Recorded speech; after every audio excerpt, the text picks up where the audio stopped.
तो सबसे पहला क्वेश्चन आता है कि जब आप केबिन क्रू बन जाते हो तब क्या होता है। During training if you fail any kind of exam तो आप रेलीगेट होके दूसरा आता है कि ये गर्ल्स के लिए सेफ़ है कि नहीं। गाइस 7 दिन में डॉक्टर जैसी पढ़ाई करना पड़ता है आपको, एप्लीकेबल है। मैं बताता हूँ एक केबिन क्रू करता क्या है फ़्लाइट के अंदर। आप hello everyone, welcome back to my channel. तो इस वीडियो में मैं आपके सारे डाउट क्लियर करने जा रहा हूँ कि केबिन क्रू बनने के बाद आपकी लाइफ कैसी होती है। कई बार ऐसा होता है जब हम कुछ बनना चाहते हैं तो हमको उस चीज़ के बारे में पर्टिकुलरली पता नहीं होता है और हम बिना पता के ही डिसीज़न ले लेते हैं और बाद में हमारा डिसीज़न जो होता है वो अनफेयर होता है हमारे खुद के लिए। फिर हम प्रोफेशन चेंज करते हैं। तो बेटर है कि आप इसके बारे में पता करो, हर एक चीज़, हर एक क्वेश्चन, हर एक डाउट मैं आज आपका क्लियर करूँगा शुरुआत से लास्ट तक केबिन क्रू की लाइफ कैसी होती है। तो कई लोग बोलते हैं ये गर्ल्स के लिए सेफ़ है कि नहीं, और कई लोग पूछते हैं कि केबिन क्रू क्या काम करते हैं, और कई लोगों के माइंड में होता है कि ट्रेनिंग कैसी होती है केबिन क्रू बनने के बाद, और केबिन क्रू की लाइफ कैसी होती है, क्या क्या करना पड़ता है। ठीक है, तो currently I am working as a cabin crew और मैं आपको सारी चीज़ें बताता हूँ डिटेल में। ठीक है, तो सबसे पहला क्वेश्चन आता है कि जब आप केबिन क्रू बन जाते हो तब क्या होता है। केबिन क्रू बनने के बाद आपके पास मेल आता है जिसमें ऑफ़र लेटर होता है और आपको कंपनी अपने पैसों से मतलब अकोमोडेशन प्रोवाइड करती है 15 डेज़ का, 15 दिन का। ये डोमेस्टिक के बारे में बता रहा हूँ। कई सारी इंटरनेशनल एयरलाइन पूरे ट्रेनिंग का अकोमोडेशन देती हैं और कई सारी एयरलाइन जो इंटरनेशनल एयरलाइंस हैं वो आपको हमेशा रहने के लिए भी देती हैं। बट जो डोमेस्टिक एयरलाइंस होती हैं वो 15 दिन का अकोमोडेशन देती हैं, जैसे इंडिगो हो गया, Vistara, air Asia, air India. Selection के बाद 15 दिन आपको होटल में रखा जाता है और वो 15 दिन में आपको अपना खुद का अकोमोडेशन ढूंढना पड़ता है। 15 दिन बाद आप कहीं और शिफ्ट हो जाते हैं किसी पीजी में, और पीजी बहुत आसानी से मिल जाते हैं। आसपास काफ़ी सारे लोग पहले से रह रहे होते हैं, उनसे कांटेक्ट करके आप पीजी ले सकते हैं। ट्रेनिंग फेस स्टार्ट होता है। ट्रेनिंग एक बहुत कॉम्प्लिकेटेड फेस होता है क्योंकि अभी क्या होता है, अभी आप अपने रूटीन को चेंज कर रहे होते हो। लोग बोलते हैं ना केबिन क्रू बनने के बाद लाइफ चेंज होती है कि नहीं। अगर आप ये सोचते हैं कि केबिन क्रू बनने के बाद आपकी लाइफ चेंज हो जाएगी तो आप सही सोचते हैं क्योंकि चेंज हो जाती है लाइफ। अब आपकी रूटीन पूरी बदल जाती है। सुबह जल्दी उठना पड़ता है। ट्रेनिंग कई बार 7 बजे से भी स्टार्ट होती है, कई बार 8 बजे से भी स्टार्ट होती है। एक पर्टिकुलर रूटीन होती है एक वीक की। तो सबसे पहले ट्रेनिंग में आपको सर्विस के बारे में सिखाते हैं कि कैसे ग्रीट करना है, कैसे हम बातचीत करते हैं, कम्युनिकेशन स्किल्स कैसे होने चाहिए, ये सब सिखाते हैं। उसके बाद इसका एग्ज़ाम होता है, ये बहुत इजी फेस होता है। उसके बाद आता है सेकंड फेस। सेकंड फेस में आपको सिखाया जाता है एविएशन सिक्योरिटी के बारे में कि क्या क्या चीज़ें इंपॉर्टेंट। मैं डिस्क्लोज़ नहीं करूँगा इसमें क्या क्या चीज़ें होती हैं क्योंकि कॉन्फिडेंशियल है। जो केबिन क्रू बन चुके हैं वो जानते हैं। तो ये बेसिक एक एवसेक का एग्ज़ाम होता है।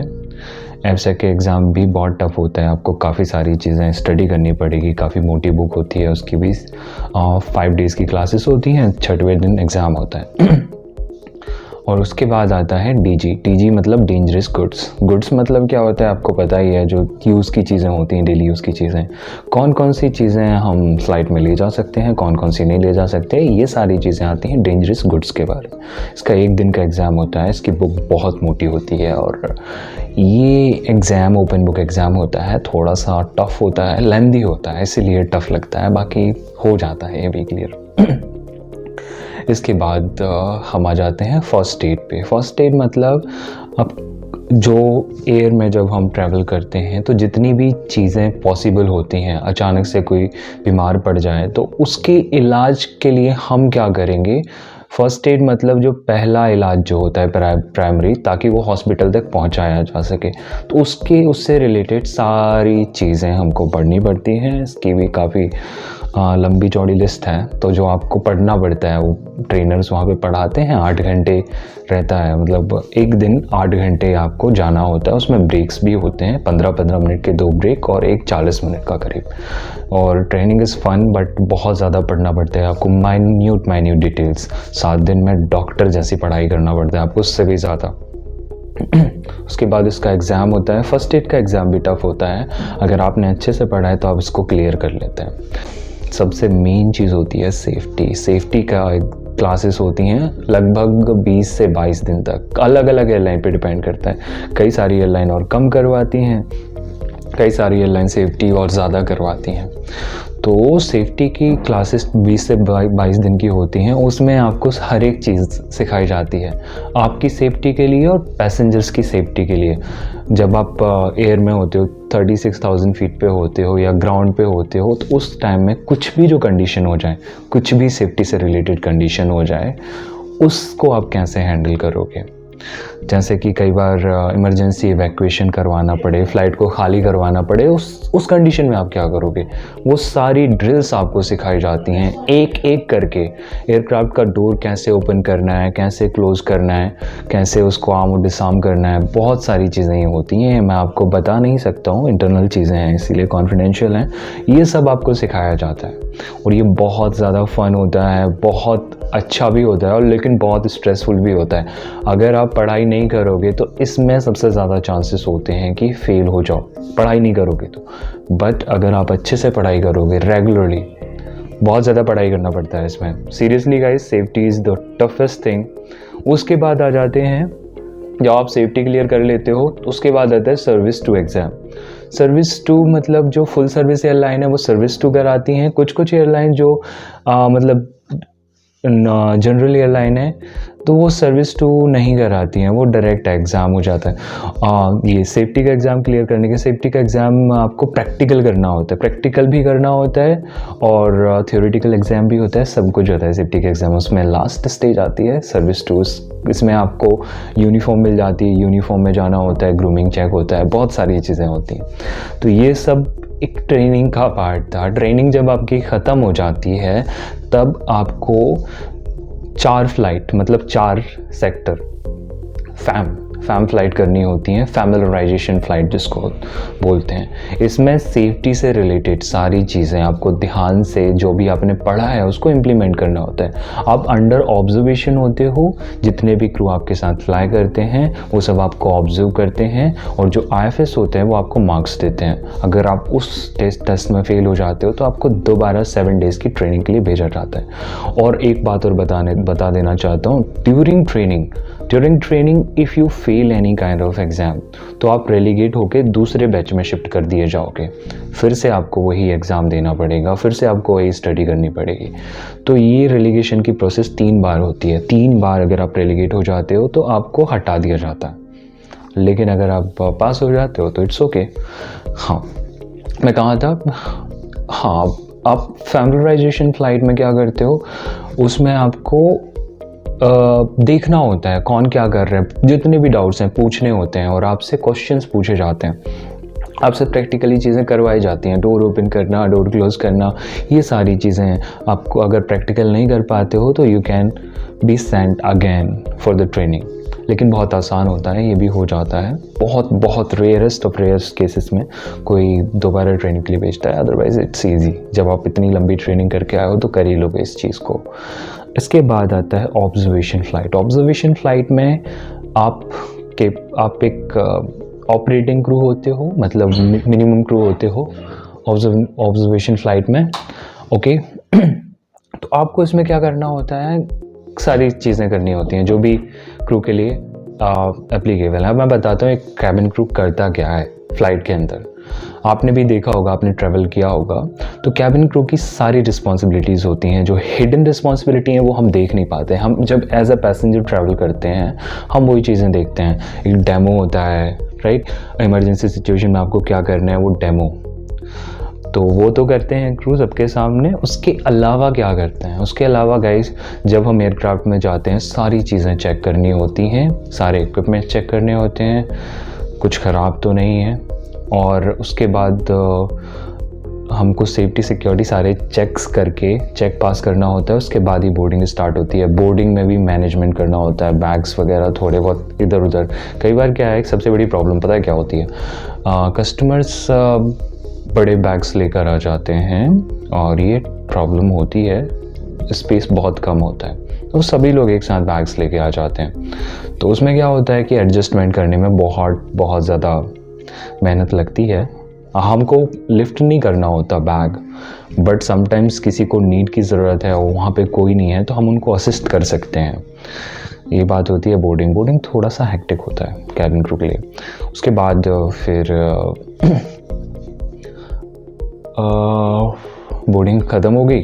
अब हमको चेक करना होता है कि सारा कैबिन सिक्योर है कि नहीं, सबने सीट बेल्ट बांधे हुए हैं कि नहीं, और बहुत सारी चीज़ें होती हैं इंटरनल, तो ये सब हमको चेक करना होता है और चेक पास करना होता है। आफ्टर टेक ऑफ जब हम क्रूज़ फेस में होते हैं, क्रूज़ फेस मतलब एयरक्राफ्ट में ज़्यादा टर्बुलेंस नहीं होता, एयरक्राफ्ट बिल्कुल सीधा चलता है ना। एक होता है असेंट और डिसेंट, ये ऐसा फेस होता है जिसमें सर्विसेज नहीं होती हैं क्योंकि एयरक्राफ्ट ऊपर जा रहा होता है और नीचे आ रहा होता है। जब क्रूज़ फेज़ में एयरक्राफ्ट होता है इस टाइम सर्विसेज स्टार्ट होती हैं। और सर्विसेज में क्या करते हैं, किसी को जो फुल सर्विस एयरलाइन है उनमें सर्व करते हैं फूड, ओवन में फूड को गर्म करके हीट करके पैसेंजर्स को सर्व किया जाता है। और उसके बाद क्लियरेंस करते हैं उन सब चीज़ों का। और जो नॉर्मल सर्विस एयरलाइन होती हैं जिसका मील बुकड होता है ऑलरेडी, उनको सर्व करना होता है। और ये सर्विस का पार्ट थोड़ा सा कॉम्प्लिकेटेड होता है। कैसे होता है कि आप कई बार शॉर्ट सेक्टर होता है, उसमें टी कॉफ़ी भी करनी होती है, ज़्यादा शॉर्ट नहीं बट जनरल सेक्टर होता है, तो आपको जल्दी स्पीड अप करना होता है।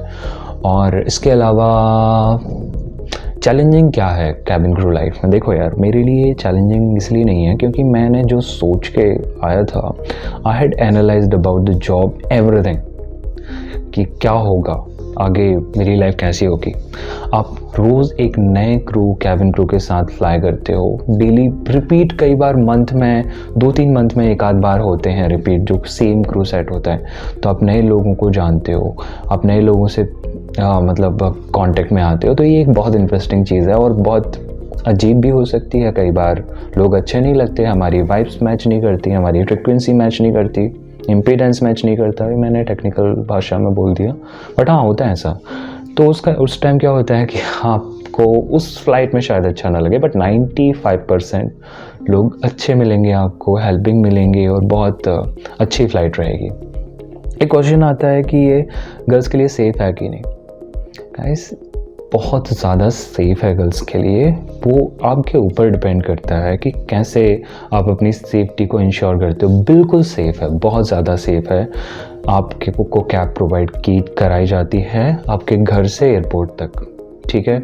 और अगर नाइट का टाइम हो जाता है तो कैब में अगर गर्ल अकेली है तो उसके साथ एक गार्ड को भेजा जाता है, और एयरपोर्ट से घर तक आपकी रिस्पॉन्सिबिलिटी होती है।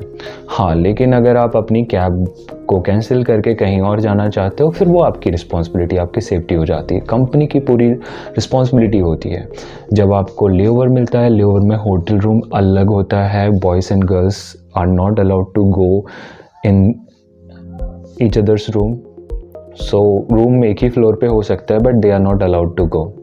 अगर मिलना है नीचे जाके कैफेटेरिया में बातें करते हैं, एंड इट्स लाइक एक्साइटिंग। जब आपका लेओवर होता है तो लेओवर में आप बाहर जा सकते हैं, घूमने जा सकते हैं। और कई बार लेओवर बहुत शॉर्ट होता है तो बस सोने के लिए टाइम मिलता है, रेस्ट करने के लिए टाइम मिलता है। अब कैबिन क्रू में और आगे क्या होता है गाइस, कि जब आपका रोस्टर अपडेट होता है पूरे मंथ की, आपको फ़्लाइट्स मिल जाती हैं। कई बार 2 सेक्टर होते हैं, कई बार 3 सेक्टर होते हैं, और कई बार छोटे छोटे जो सेक्टर होते हैं 4 सेक्टर भी दे देते हैं। 4 सेक्टर मतलब जैसे कि मैं ऑपरेट कर रहा हूँ यहाँ से रायपुर, और रायपुर से फिर वापस आ रहा हूँ। अगला सेक्टर यहाँ से श्रीनगर, श्रीनगर से फिर वापस आ रहा हूँ। ये हो गए 4 सेक्टर। चारों सेक्टर छोटे छोटे हिस्से हैं, ज़्यादा बड़े भी नहीं हैं। यहाँ से देहरादून दिल्ली, देहरादून देहरादून दिल्ली, एंड दिल्ली चंडीगढ़, चंडीगढ़ दिल्ली, ये 4 सेक्टर हो गए। तो इसमें भी पता नहीं चलता है टाइम का। और 2 सेक्टर जैसे कई बार लंबे सेक्टर हो जाते हैं, दिल्ली से कोयम्बटूर, कोयम्बटूर दिल्ली, तो ये लंबे सेक्टर होते हैं। इनमें 2 से ज़्यादा 3 सेक्टर नहीं देते, कई बार दे भी देते हैं, but it is easy sorted. अब रूटीन बता देता हूँ आपको कैसी होती है। कई बार फ़्लाइट इवनिंग में होती हैं, कई बार फ़्लाइट नाइट में होती हैं, कई बार फ़्लाइट अर्ली मॉर्निंग होती हैं, तो आपको उस हिसाब से एडजस्टमेंट करना होगा।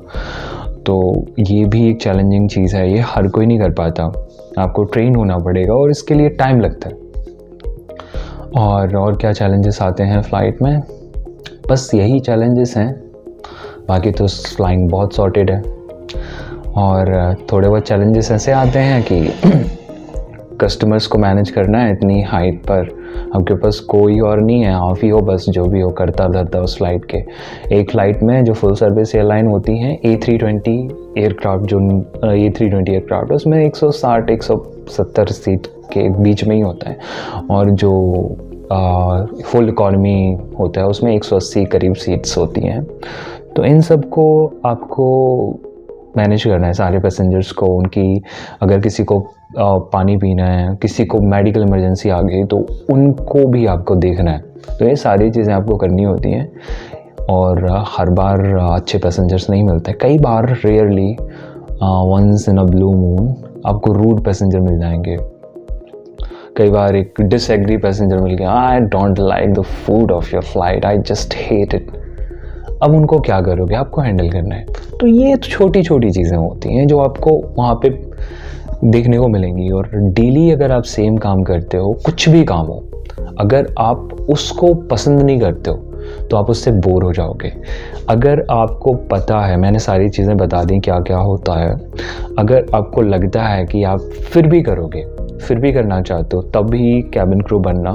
और सैलरी काफ़ी अच्छी होती है, क्योंकि आपको फ्लाइंग के हिसाब से ही, आवर्स के हिसाब से सैलरी मिलती है, ठीक है। तो इंटरनेशनल एयरलाइंस में ज़्यादा सैलरी होती है, डोमेस्टिक एयरलाइंस में थोड़ी कम सैलरी होती है कंपैरेटिवली, क्योंकि इंटरनेशनल जब आप फ्लाई करने लगते हो तो वहाँ का आपको लेओवर का अलाउंस वो काफ़ी ज़्यादा मिल जाता है, बट डोमेस्टिक में उतना ज़्यादा नहीं होता है। बाकी लाइफ बहुत अच्छी होती है मेरे हिसाब से, क्योंकि मुझे ये बस काम पसंद है। अब आप खुद सोच के देखो, अगर आपको ये सारी चीज़ें अच्छी लगती हैं, क्योंकि इट्स नॉट लाइक कि यार बस आज कर लिया कल नहीं करना है, डेली आपको सेम काम करना है। और कोई भी जॉब बुरी नहीं होती यार, ये हमारी थॉट प्रोसेस है, हम खुद बनाते हैं एक चीज़ को। जैसे कि मैं अगर किसी काम को कर रहा हूँ जो मुझे पसंद नहीं है, तो obviously it will be bad for me, like मैं उसे पसंद नहीं करता हूँ, कितना भी अच्छा काम हो, भले ही लाखों करोड़ों रुपए कमा रहा हूँ, बट मुझे अच्छा नहीं लगता तो नहीं लगता। So that is what with us, challenges are everywhere. अगर आप किसी के भी अंडर काम कर रहे हो तो आप को चैलेंजेस तो आएंगे, क्योंकि आप उनके तरीके का काम कर रहे हो, राइट। आपके माइंड में बहुत सारे थॉट्स आएंगे, इसको ऐसे भी किया जा सकता है, बट आपको वो चीज़ फॉलो करनी पड़ेगी। तो देखो यार, जो भी आपको सही लगे वो करो। ज़रूरी नहीं है, कोई काम छोटा बड़ा नहीं होता है। पैसे एक नीड बन गई है, बट ऐसा नहीं है कि हमको बहुत ज़्यादा बेशुमार दौलत मिले तभी हम जी सकते हैं। एक हेल्दी लाइफ, एक बहुत नॉर्मल इंसान एक हैप्पी लाइफ जी सकता है, सारी ज़रूरतों को पूरी कर सकता है, अपनी और अपनी फैमिली की भी। अगर आप एक नॉर्मल जॉब पे हैं और आपके पास एक हेल्दी माइंड है, you can do it, you can live a very nice, very happy life. So trust on God and also trust on yourself that you can do better here every day, right? All right everyone, see you, bye. So this video was about cabin crew and how is the life. अगर आपको पसंद आई है तो please like and subscribe to my channel. Thank you so much, bye.